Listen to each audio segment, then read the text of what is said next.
অদ্ভুত নাকের এই প্রাণীটির নাম সাইগা। এদের নাক দেখতে যেমন অদ্ভুত, তেমনি এর নাকের কাজও অদ্ভুত। এসি বা এয়ার কন্ডিশনের মতোই কাজ করে এই প্রাণীর নাক।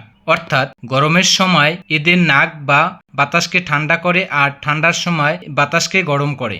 এর ফলে প্রাণীটি উত্তপ্ত মরুভূমি থেকে বরফের আচ্ছাদিত এলাকায়ও টিকে থাকতে পারে। আবার এরা বেঁচে থাকে বিষাক্ত সব লতাপাতা খেয়ে। এই অদ্ভুত প্রাণীটির সম্পর্কে আরও জানতে পুরো ভিডিওটি দেখতে থাকুন।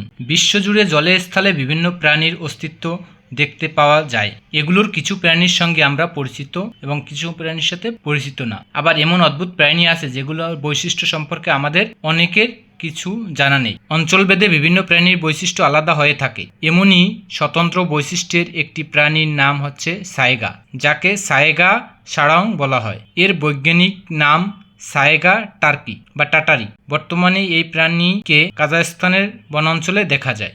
এছাড়াও উত্তর আমেরিকা, রাশিয়া, উজবেকিস্তান ও মঙ্গোলিয়াতেও এর অস্তিত্ব রয়েছে। তবে অদ্ভুত চতুর এই প্রাণীটি সাধারণত মানুষের দৃষ্টি এড়িয়ে চলে, যে কারণে মানুষ এদের সচরাচর দেখতে পায় না।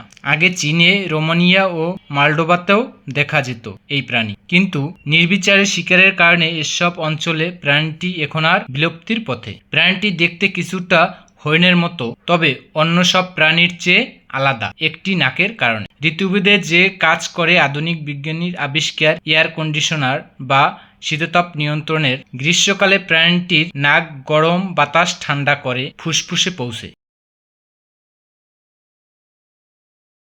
শীতের সময় ঠান্ডা বাতাস উষ্ণ করে ভেতরে নেয়। এছাড়াও আরও একটি বৈশিষ্ট্য রয়েছে এই প্রাণীটির। এরা সাধারণত বিভিন্ন উদ্ভিদের চারা ও সবুজ ঘাস খেয়ে বেঁচে থাকে, কিন্তু প্রাণীটি এমন কিছু উদ্ভিদের চারা খায় যা অন্য প্রাণীরা জন্য বিষাক্ত। এর স্থানে যেমন দ্রুত দৌড়তে পারে, তেমনি জলেও সাঁতার কাটতে পারে। তবে এরা দৌড়ানোর সময় খাড়া বা উঁচু জায়গায় এড়িয়ে চলে।